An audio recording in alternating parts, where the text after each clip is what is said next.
Assalamualaikum warahmatullahi wabarakatuh. Kita tahu semua bahwa banyak masyarakat Indonesia yang pro, kagum, bahkan mencintai dan menyayangi Kang Deddy Mulyadi. Bukan tanpa alasan, karena beliau itu memang pemimpin yang responsif, pemimpin yang peduli terhadap masyarakat yang tidak mampu. Tetapi tidak sedikit pula kelompok yang benci terhadap Kang Deddy Mulyadi. Dari mulai Kang Deddy Mulyadi jadi Bupati Purwakarta, jadi anggota DPR, sampai jadi gubernur. Mereka, kelompok yang benci Kang Deddy Mulyadi itu, selalu mencurigai bahwa Kang Deddy Mulyadi itu adalah lanjutan dari Pak Jokowi. Mereka menilai bahwa langkah yang dilakukan oleh Kang Deddy Mulyadi seperti turun ke lapangan, turun ke masyarakat, masuk gorong-gorong, dan lain sebagainya, itu adalah pola yang sama, pencitraan. Tapi menurut saya beda, Pak. Banyak ya orang-orang pintar mengatakan Kang Deddy Mulyadi dan Pak Jokowi itu beda. Dan yang menarik dalam video kali ini adalah seorang pengamat senior, bahkan penulis ternama di Indonesia, Pak Khozib, membongkar semua apa yang terjadi dengan Kang Deddy Mulyadi. Penasaran? Mari kita tonton pada video berikut ini. Jadi Kang Deddy atau KDM ini kan sebagai istilahnya tokoh publik, ya kan. Dan beliau tampil sebagai tokoh publik itu artinya bukan sekarang, tapi sejak menjadi bupati di Purwakarta. Jadi bukan Purwokerto ya, ini Purwakarta. Pada saat itu Kang Deddy sudah kalau saya ya mengamati sebagai orang yang memang senang untuk mengamati apapun, ya kan, karena saya ini penulis, maka saya amati ada istilahnya pola-pola ya sebagai bupati itu untuk memperkenalkan apa sesungguhnya yang pernah terjadi pada masa lalu. Misalnya KDM ini membuat patung misalnya, ya kan. Pada waktu itu ada patung wayang istilahnya, ada patung yang lainnya ya. Namun demikian pada saat itu di Purwakarta banyak masyarakat yang belum siap ya, terutama istilahnya kalangan-kalangan yang sangat fanatik terhadap kehidupan agama ya. Sehingga patung-patung itu dirobohkan ya. Nah, keadaan masyarakat yang merobohkan patung-patung tanpa tahu apa itu maksud dari seseorang membuat patung ini perlu istilahnya diberikan ya pelajaran yang baik ya. Sebab begini, sebenarnya di dunia ini kita harus bisa membedakan antara patung dan arca ya. Jadi arca dan patung itu bentuknya sama tapi fungsinya berbeda ya. Jadi kalau patung itu hanya seni ya. Jadi orang membuat patung itu hanya sebagai seni, sehingga bisa ditaruh di rumah, di depan rumah, di dalam dan sebagainya. Namanya seni ya kan. Nah, termasuk yang di luar rumah ya, di kota-kota itu seni saja. Sedangkan kalau arca itu adalah bentuk patung yang sengaja dibuat dalam kaitannya dengan ritual keagamaan. Nah, jadi seharusnya masyarakat pada waktu itu ya memang harus dididik bahwa ini patung itu seni. Seni itu lebih berkaitan dengan istilahnya budaya artefak, bukan budaya dalam kaitannya dengan keagamaan, tapi artefak saja ya.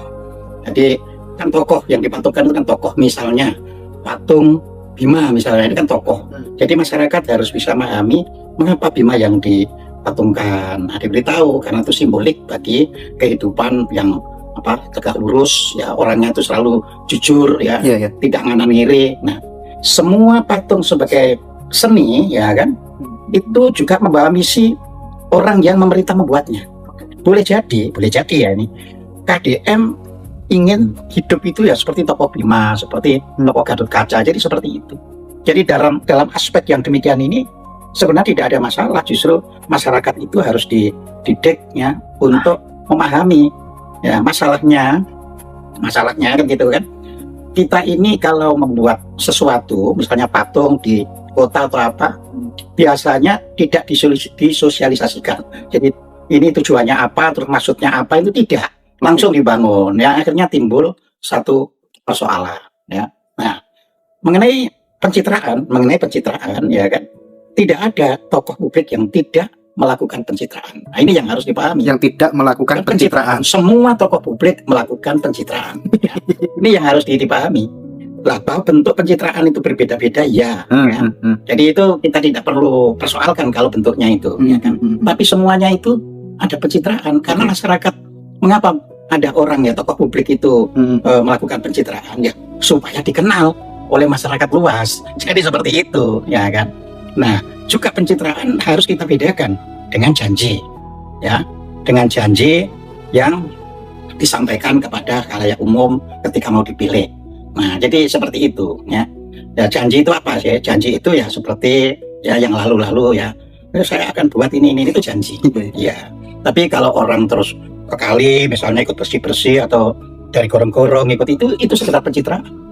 Tidak ada problema ya kan. Jadi disinilah fungsinya kita memberikan pendidikan kepada masyarakat ya kan, bahwa masyarakat harus tahu bahwa tidak ada satu tokohnya publik yang tidak melakukan pencitraan.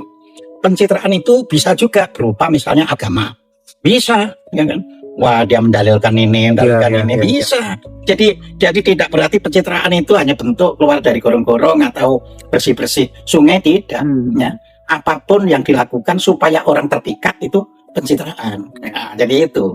Jadi dalam hal ini ya bagi saya kalau urusan pencitraan jadi tidak ada masalah. Ya. Jadi baik-baik saja. Yang penting kan atau kalau kita melihat Kang Deddy ini sebenarnya apa sih yang sudah dijanjikan oleh Kang Deddy ketika kampanye? Ditepati apa enggak? Nah, ini yang akan dilaksanakan atau dilupakan. Jadi itu kalau kita melihat orang.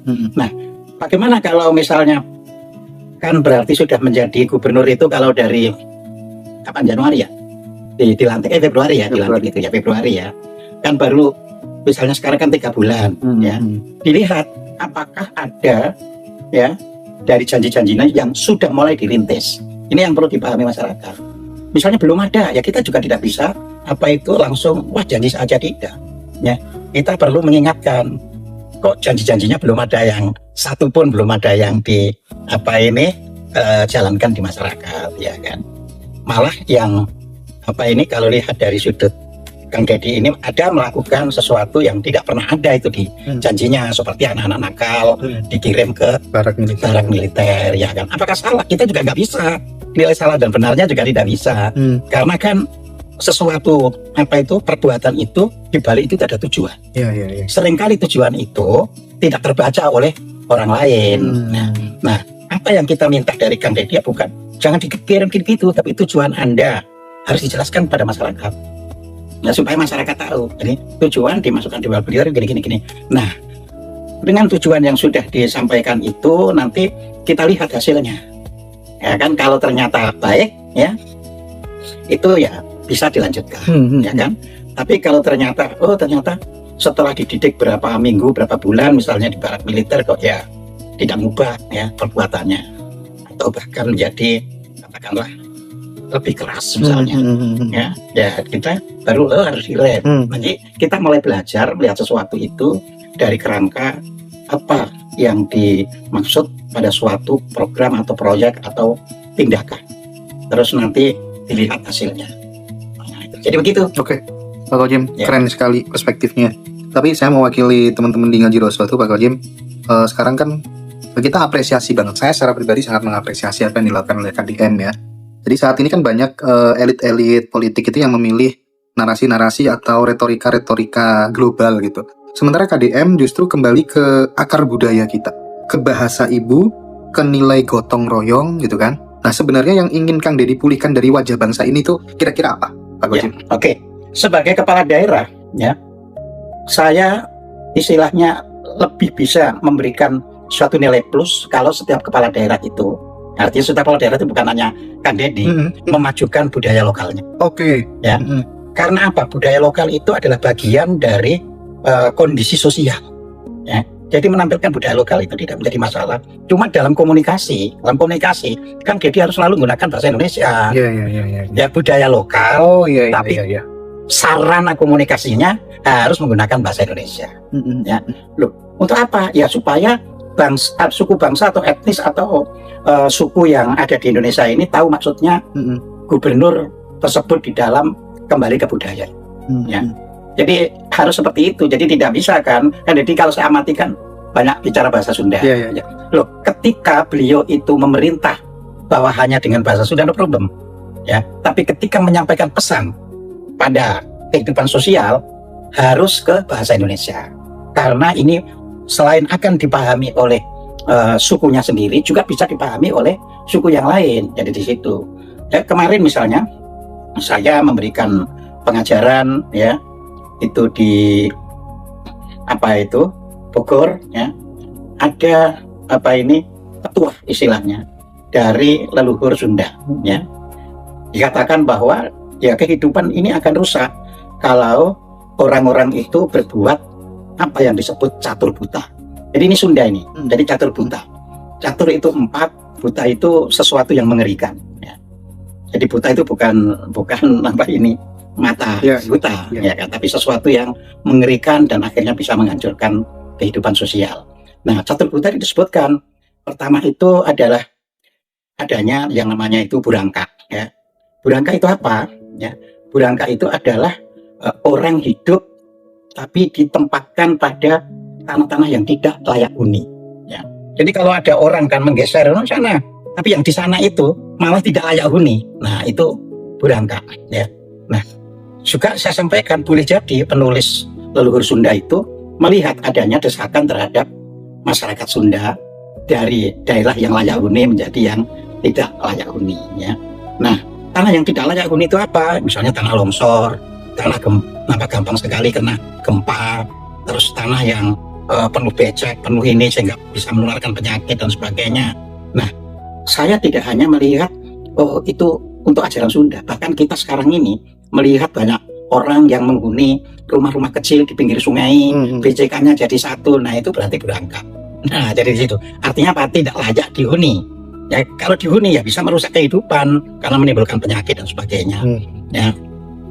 Yang kedua itu ada yang namanya itu marende, ya. Jadi marende itu adalah ya orang yang meskipun dia diberi tapi selalu dibalas dengan kejahatan. Nah, itu dianggap itu yang bisa merusak masyarakat. Jadi ada orang yang meskipun sudah dikasih sayangi, dicintai, tapi balasannya itu selalu buruk, ya. Jadi di situ. Nah, yang ketiga itu adanya mariris, ya. Nah, ini semua teman-teman Sunda yang sekarang, aku sekarang jadi nggak tahu katanya. Nah, itu saya ajarkan. Ini sudah kuno, ya. Nah, mengapa saya bisa memahami? Karena saya sekali lagi saya penulis. Penulis itu meskipun saya etnisnya bukan etnis Sunda, tapi harus juga mengerti etnis yang lain supaya kita melakukan sesuatu itu tidak menyinggung etnis yang lain, kan gitu kan. Nah, di situ ada hal itu tadi yang sangat bagus itu untuk disampaikan, ya. Jadi manusia itu jangan melakukan burangka, artinya menyudutkan orang lain ke tempat-tempat yang malah tidak layak huni, ya. Bangsa kita itu harus menempatkan di tempat yang sangat layak huni. Nah, jadi di situ, ya.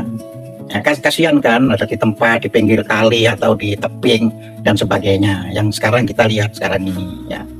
Atau pembangunan kota-kota itu menjadi burangka. Misalnya apa? Setelah dibangun developer rumah-rumah baru, sering bagian apa ini kawasan lamanya itu kebanjiran, nggak selesai, nggak asat-asat, ya, nggak kering-kering. Jadi seperti itu, ya.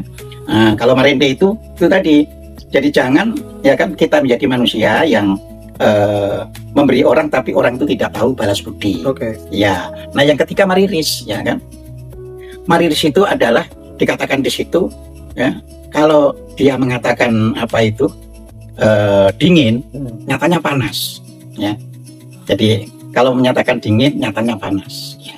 Sehingga dengan mariris itu orang dibilangi aku tak beri kebaikan ini, tapi nyatanya malah merusak, ya. Jadi yang diberikan itu malah merusak. Nah, makanya saya terjemahkan, ya ini kalau bahasa sekarang itu munafik. Ya, maka orang munafik itu, ya, sudah ditebak jadinya kelihatan seperti baik, tapi nyatanya itu jadi buruk. Nah, tapi orang munafik tidak kebalikannya kan, kelihatannya buruk tapi baik, itu bukan munafik. Ya, ini yang harus dipahami. Ya, makanya saya katakan di situ mengapa dalam apa ini leluhur Sunda itu menyebut, ya, katanya dingin, nyatanya panas, ya kan. Jadi katanya itu tiis itu dingin, tapi nyatanya panah itu panas. Kenapa tidak dikatakan katanya panas, nyatanya dingin, ya. Dingin itu secara naluri manusia menganggap sesuatu yang bersifat damai, sesuatu yang bersifat sejuk. Kan nggak ada kan kalau orang kedinginan terus ketakutan gitu. Tapi kalau orang kepanasan, wah gerah ini, mana AC-nya, mana ini, mana itu. Nah, jadi seperti itu. Nah, itu yang ketiga, ya kan. Nah, yang keempat itu adalah adanya wirang. Wirang bahasa Jawa itu malu, ya. Wirang itu bahasa Sunda yang sekarang juga malu. Tetapi dalam bahasa Sunda kuno, wirang itu adalah perbuatan yang mencelakai orang, misalnya membunuh, ya, mencuri, merampas, ya, merampok dan sebagainya, itu wirang. Nah, perbuatan dari 4 yang bahaya tadi, yang 2 ini lebih-lebih yang 2 ini yang apa itu Marilis sama Wirang itu tidak boleh dilakukan karena itu sangat berbahaya bagi kehidupan. Oke. Jadi kalau misalnya dalam perspektif Kang Dede ya memperkenalkan budayanya budaya Sunda, terus yang diperkenalkan ini loh ajaran dulu, mengapa saya tertarik untuk mengembalikan ke kebudayaan karena ajaran ini seperti ini. Bagus sekali. Bagus sekali. Iya, kalau Oke. begitu. Bang Ojim, Ya. mohon maaf, jadi kalau dalam perspektif Primbon Jawa Bapak Ojim, Iya. sekali lagi mohon maaf, antara Kang Dedik sama sosok Gibran sebagai putra Pak Jokowi yang berpeluang kalau dilihat dari tanda-tandanya akan kemudian menjadi bagian dari pemimpin di Republik ini, dalam hal ini adalah RI 1, kira-kira lebih cenderung yang mana Pak Gojib kalau dalam perspektif Primbon setelah Pak Prabowo? Gini, kalau dalam perspektif Primbon ya kan, Primbon itu memberikan kode istilahnya. Ya kan, jadi zaman itu baru bangkit.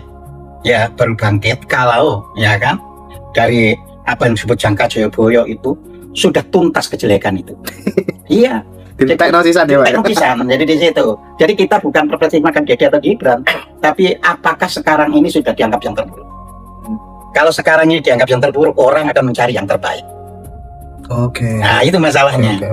Kalau orang itu menganggap, wah ini sih bisa lebih buruk lagi, ya belum ketemu yang terbaik gitu loh. Ya. Nah, kalau dalam perspektif nasional itu tadi, kalau Kang Dede ya hanya terpaku dengan bahasa Sunda, ya dia tidak akan mendapat dukungan masyarakat nasional. Ya. Makanya tadi boleh dengan bahasa Sunda dengan anak buahnya. Ya. Tetapi ketika harus menyampaikan ke publik, Termasuk di konten-kontennya ya. termasuk di Karena konten-kontennya, sekarang yang saya semua maksud- provinsi melihat Iya, hanya beliau. yang saya maksud itu yang publik pokoknya, ya itu harus bahasa Indonesia. Nah, ini nasihat buat KDM biar jadi presiden ya. Dan Dapat sehingga dukungan nanti nasional. dengan bahasa Indonesia, ya kita tahu kan bahasa Indonesia itu ya selain bahasa resmi juga bahasa nasional. Bahasa resmi itu artinya dipakai di dalam kehidupan surat menyurat pemerintahan dan sebagainya.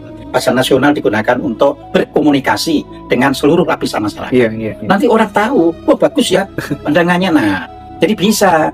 Tetapi hanya membuat konten saja dan bersifat kedaerahan saja, nggak memancing.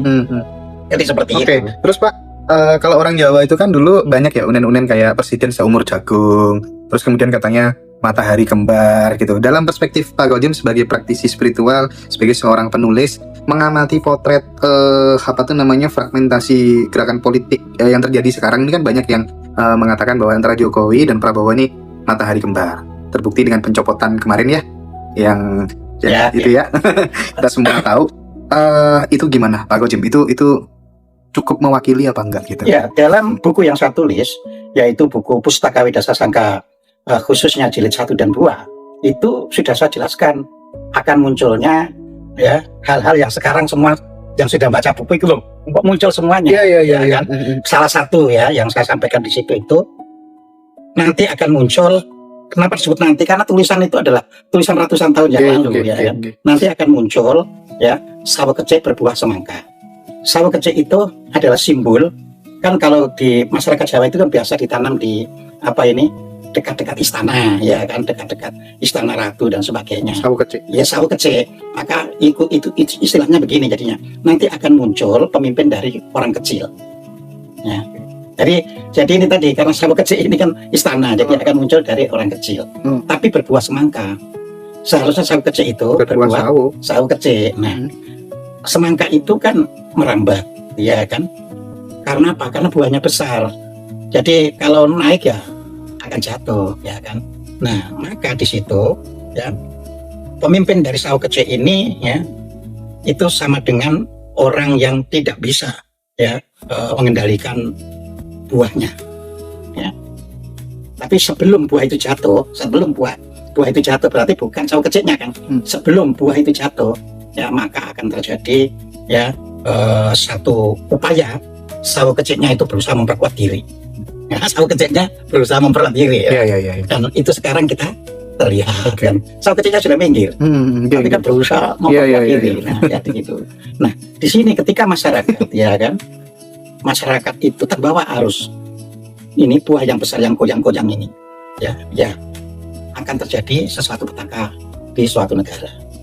Tapi kalau masyarakat itu ya bisa arif dalam melihat seperti itu, maka akan muncul pemimpin yang mulai aktif untuk ini membangun negara. Jadi seperti itu. Sawo kecil berbuah semangka. Ya, sawo kecil berbuah semangka. Kembali ke pertanyaan tadi, matahari kembarnya udah terjadi dong sekarang? Itu sudah, karena gini kan nanti ada pemimpin, ya kan, yang bercabang buah berasal dari satu sungai, ya, dan ini sudah terbukti, ya, bercabang buah dari satu sungai, ya, sungainya itu apa? Yaitu Rabupon. Rabupon itu peliharaan Pak Prabowo, juga kelahiran Pak Jokowi.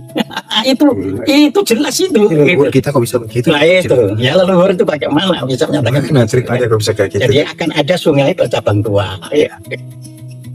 Nah, ternyata loh, ini bangsa sebesar ini, tapi kok bisa ini sama-sama kelahirannya itu Rabupon. Nah, kan gitu kan. Terima kasih sudah menonton. Jangan lupa like, subscribe, dan tekan tombol lonceng. Bye bye.